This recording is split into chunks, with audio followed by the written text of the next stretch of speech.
If you're 12 years old and your mom asks if you'd like to get up early so you can spend your Saturday morning at science labs almost 30 miles from home, what can you say but yes, and enthusiastically at that?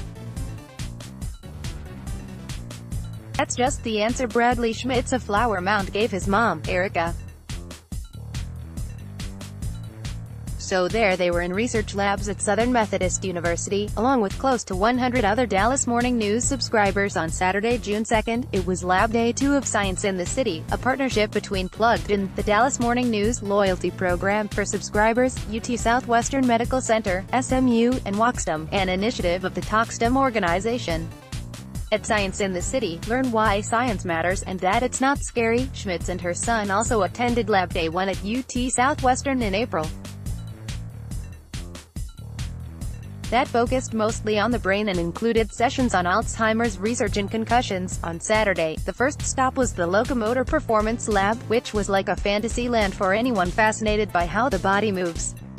Much of the focus was on the state-of-the-art treadmill, bigger and many times pricier than one you might set up in your den or hop onto at the gym. The discussion was led by Peter Weyand, an expert in human locomotion and the mechanics of running.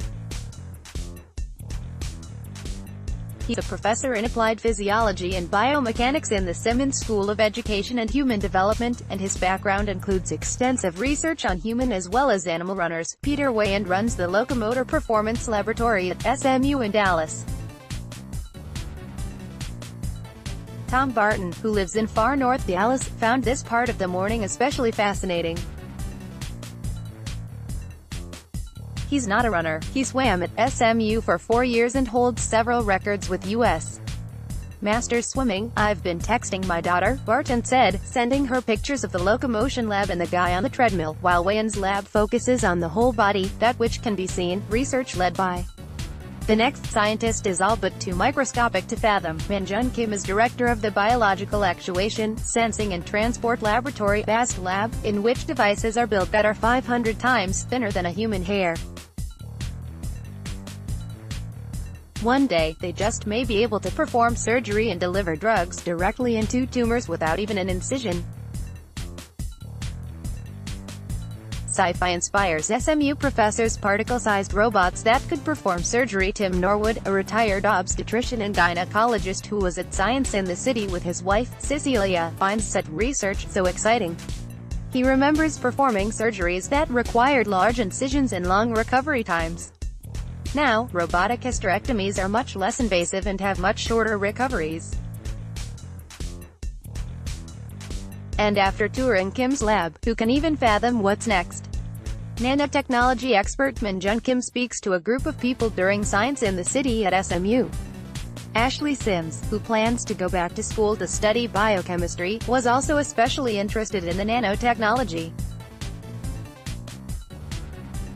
She and her boyfriend, James McDonough, asked question after question of grad students at different stations in the lab. This is very, very positive, said McDonough, an art director in Irving. We're getting a lot out of this. The sessions were followed by walking tours of SMU in which participants were shown how trees, art and architecture can all be looked at through the prism of math and science. Erica Schmitz sees Science in the City as a super nice benefit to being a subscriber of the Dallas Morning News. People are so consumed with their jobs and interests and don't know the groundbreaking research going on here, said.